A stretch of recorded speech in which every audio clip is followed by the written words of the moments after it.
Some new bikes sneak into our lives with barely a murmur, their reputations building slowly as more people ride them and the good news starts to spread.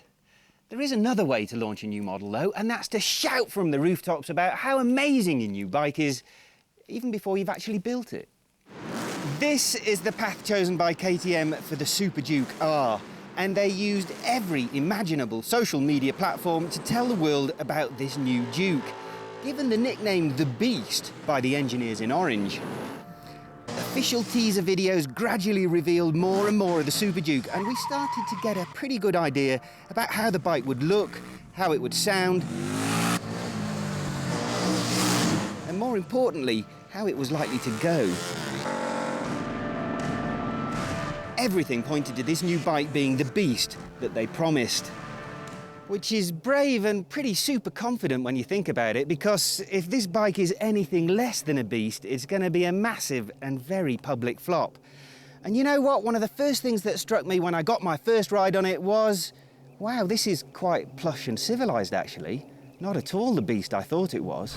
But don't worry, it's still a beast at heart. Beneath all the good manners is an absolute monster, a savage animal that will redefine the way you think about acceleration. This engine started life in 2005 in the original Superduke, and back then its 999cc V-twin pumped out a very exciting 120 horsepower. Nearly 10 years later, KTM has decided that's nowhere near good enough, and so it has bored and stroked the engine to 1301cc, resulting in 180 horsepower and more torque at 2000 RPM than the old one had at its peak. To control that level of thrust requires a complex electronics package that includes traction control, different ride modes, and a trick ABS system that lets you keep it on the front, but ditch it at the rear. Unfortunately, you'll be scrolling through the options like this every time you start the bike up, because it defaults to the safest setting. KTM will, quite cheekily I think, sell you a dongle to solve the problem. But you forgive it these minor irritations the first time you twist that throttle. There are no words really to describe the sensation of the utter punch in the guts that this thing gives you. The torque is immense, so I'm going to try and demonstrate with a roll-on test. This is 6th gear, we're doing about 65 k's an hour, and I'm just going to give the throttle a big twist. It digs in 70, 80, 90, 100, 110, 120, 130, 140, 150. Now that was pretty impressive really, considering it dug in 6th gear from absolutely nowhere. But to get a real impression, let's try 3rd, 60 k's an hour, and you've got to hold on. 70, 80, 90, 100, 50, 70 and out. That's just ridiculous. That was 62, about 150 in, I don't know, time went backwards I think.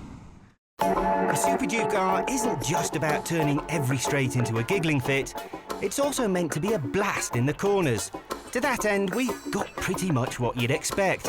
A traditional KTM latticework frame supporting a lovely single-sided swing arm, and there's the world's best braking thanks to Brembo's monoblock calipers.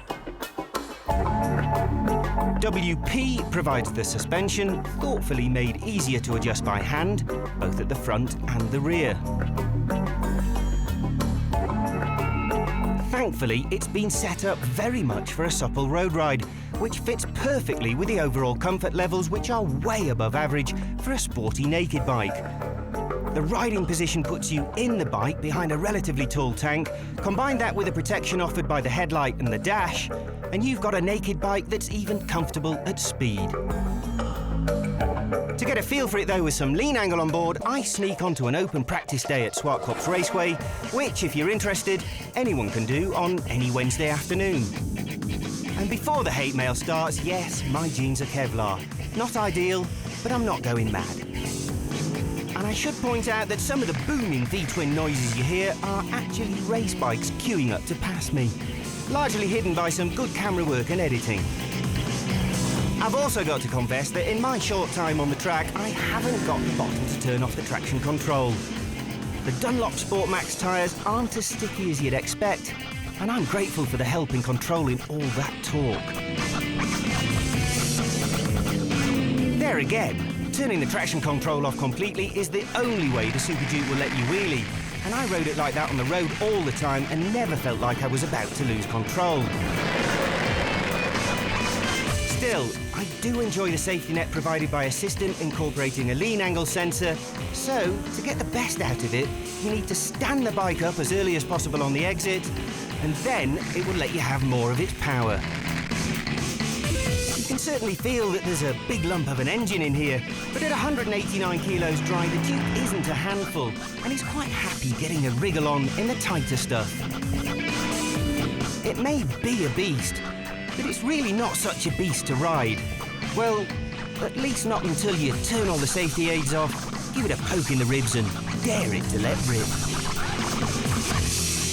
Like the rest of you, I read lots of bike tests, so I know that the general response to this Superduke R has been overwhelmingly positive.